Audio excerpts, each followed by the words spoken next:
Ang unang part ay ang competency-based interview.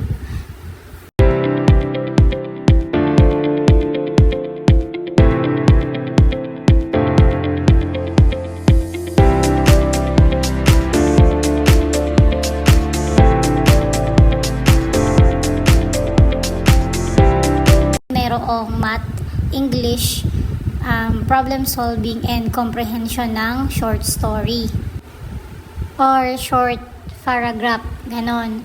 So, kada item dyan ay merong 20 items na sasagutan nyo ng 6 minutes lamang per category. Halimbawa, doon sa English, merong 20 items for 6 minutes. May timer yon. Ngayon, bibigyan ko kayo ng sample sa mga possible na makita nyong questions doon sa inyong i-exam. Ito yung tinatawag na number series. So, possible na maka-encounter kayo ng ganitong klase na exam. So, example nito ay yung pagkakasunod-sunod ng numbers. So, kailangan nyo lang hanapin yung halimbawa ay difference ng kada number. So, example, 1, 2, 4, 7. Ano ba yung next number? Kung mapapansin nyo dito, ang difference ng 1 and 2 ay 1, difference ng 2 and 4 ay 2, difference ng 4 and 7 ay 3. So, doon sa ilalim, nakabuo kayo ng pattern na 1, 2, 3. So, ang gagawin nyo ay, ano ba next sa number 3? 4. Okay, so 7 plus 4 equals 11. Therefore, 11 yung next number sa 7. So, tingnan nyo yung ilalim, may pattern kayong 1, 2, 3, 4. 1 plus 1 equals 2. 2 plus 2 equals 4. 4 plus 2 equals 7. 7 plus 4 equals 11. Dito naman, mapapansin nyo na yung numbers ay nadodouble or na times 2. 3 times 2 is 6. 6 times 2 is 12. 12 times 2 is missing. And i-times nyo lang ulit sa 2, makukuha nyo na yung sagot na 48. So, sa ilalim, meron kayong pattern na times 2 ng times 2. Ang technique lang sa ganito ay hahanapin nyo muna yung pattern para malaman nyo yung next number. Sunod naman yung tinatawag na letter or alphabet series or sequence. So, dito, mapapansin nyo, merong mga ini-skip na letters. So, ano ba yon? Halimbawa dito, A. In-skip niya yung B and C.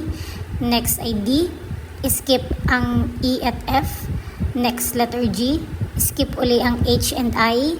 And letter J, skip uli ang K and L. Ano ba yung sunod ng letter L? Yun na yung ating final answer, which is letter M. Pwede pa kayong manood sa YouTube ng iba pang mga samples kung paano nga ba mag-solve ng number series or alphabet series para meron kayong iba pang mga idea. Next naman ay sa English part na. So, dito naman, ito naman kung mayroong synonyms, pwede rin siyang maging antonyms or kahulugan at saka yung kasalungat na meaning. Dito tayo sa first example na long and short. So, kung mapapansin nyo, ang kasalungat ng word na long ay short and next ay big. Ano ba ang kasalungat ng word na big? Ito ay ang word na small. So, long, short, big, and small. So, sabi ko nga kanina, alin man ito sa antonyms or synonyms. Sa second example naman ay ang good and excellent. So, dun pa lang mapapansin mo na ang dalawang word ay synonymous. So, that means, hahanapin din natin ang synonym words ng bad, which is poor. So, good, excellent, bad, poor. Maaari din kayo maka-encounter ng math problems or mga basic math problems katulad ng multiplication, division, addition, and subtraction. So, meron din problem solving. Gagamitan nyo rin yun ng alinman doon sa MDAS at saka pagsusolve ng percentage at saka iba pa. Next ay ang reading and comprehension ng short paragraph. So, kung makaka-encounter kayo ng ganito, meron kayo doong babasahin na short paragraph and then meron mga provided question na kailangan nyong sagutin based doon sa binasa nyong paragraph. Next naman ay ang practical exam. So, doon ay kung ang ina-applyan nyo ay ang CEF or Community Empowerment Facilitator, ang possible na maging question sa inyo ay situational. So, meron doong ibibigay na scenario and i-interpret ninyo and ano kaya yung mga gagawin yung solusyon doon sa scenario na yon.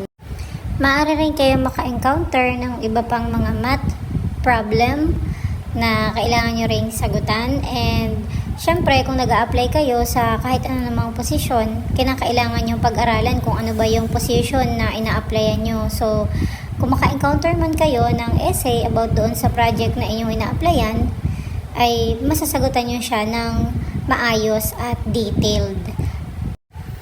Kung ikaw naman ay nag-a-apply as Project Development Officer or PDO, kinakailangan din siguro na pag-aralan mo kung paano nga ba gumawa ng mga project proposal patungkol doon sa program na maaaring i-assign sa iyo. Ulitin ko na ang video na ito ay isang guide lamang at nasa inyo pa rin ang responsibilidad na pag-aralan at araling mabuti ang mga tasks and responsibilities ng position na inyong ina-applyan. Kung meron mang interview part, ay tatanungin kayo tungkol sa mga basic info, all about yourself, your credentials, kung ano nga ba yung alam nyo doon sa project or sa company na inyong ina-applyan, and bakit ba kayo nag-apply para doon sa posisyon na yun, and kung ano nga ba yung tingin nyo na mga tasks and responsibilities ng position na inyong ina-applyan. Pwede rin maitanong kung meron ba kayong work experience na related doon sa position na inyong ina-applyan. Kung wala naman kayong exact same experience doon sa position na inyong ina-applyan, try nyong i-relate yung mga experiences ninyo doon sa ina-applyan ninyo. Halimbawa na lamang kung kayo ay galing din naman sa government agency. So, try nyong i-relate kung ano nga ba yung task ng isang government employee. So, yun lang yung mga tips na maibibigay ko sa inyo and good luck sa inyong application. Bye!